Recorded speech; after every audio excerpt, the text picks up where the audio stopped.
Amy Yamaguchi is grateful for every step she's able to take, for every breath that comes easily, and for every giggle she can share with her daughter.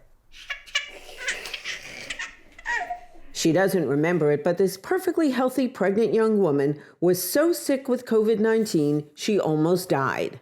Her baby was born via emergency C-section in early December, and then Amy was airlifted to Cedars-Sinai.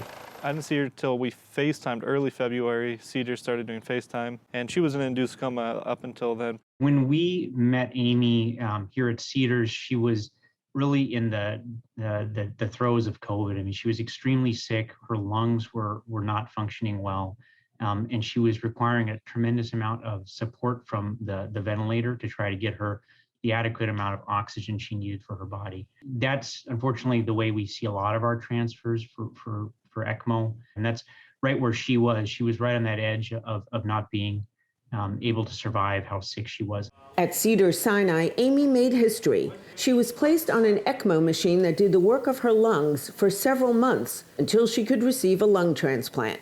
She also suffered a stroke. Amy was our first ECMO bridge to lung transplant, and she was also our first post-COVID pneumonia lung transplant.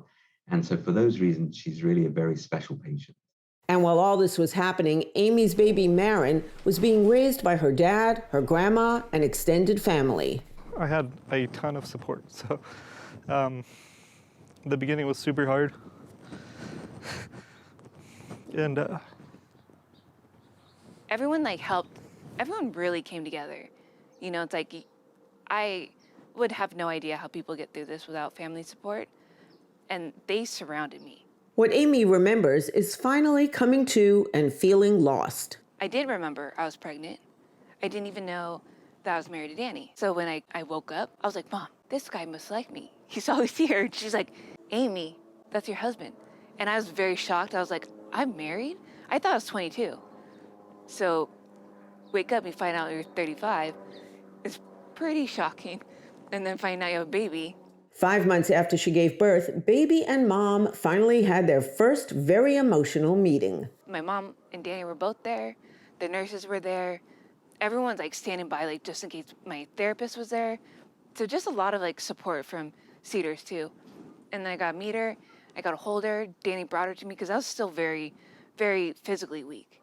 Even my hands, couldn't even get my fingers going. So Danny held her in my lap for me, turned her around so I could see her, put her up on the table. So it was just overwhelming in a good sense.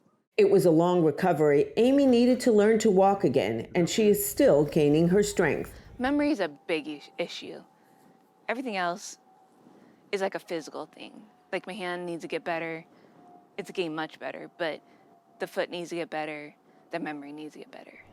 But nearly a year after her odyssey began, she is back home together with her family. I knew we would get here, but I just didn't know how long it would take.